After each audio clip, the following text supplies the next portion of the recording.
Megastar Chiranjeevi ప్రస్తుతం తన 156 సినిమాగా విశ్వంభర ను చేస్తున్న సంగతి తెలిసిందే. బింబిసారా తో గ్రాండ్ ఎంట్రీని అందుకున్న మల్లిడి వశిష్ఠ తెరకెక్కిస్తున్న ఈ చిత్రం సోషియో ఫాంటసీ జోనర్లో తెరకెక్కుతోంది. ముల్లోకాలు అనే కాన్సెప్టుతో రాబోతున్న విశ్వంభర మూవీకి సంబంధించిన రెగ్యులర్ షూటింగ్ చాలా రోజుల క్రితమే మొదలైంది. అప్పటి నుంచి వరుసగా షెడ్యూళ్లను ప్లాన్ చేస్తున్నారు.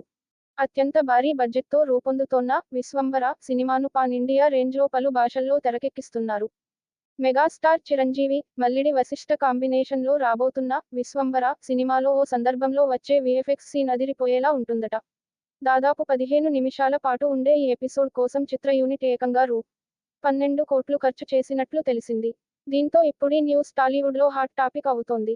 ఇదిలా ఉండగా, మెగాస్టార్ చిరంజీవి హీరోగా చేస్తోన్న విశ్వంభర మూవీని యూవీ క్రియేషన్స్ బ్యానర్పై నిర్మిస్తున్నారు. ఇందులో త్రిష హీరోయిన్గా చేస్తోంది. ఈ సినిమాను వచ్చే ఏడాది జనవరి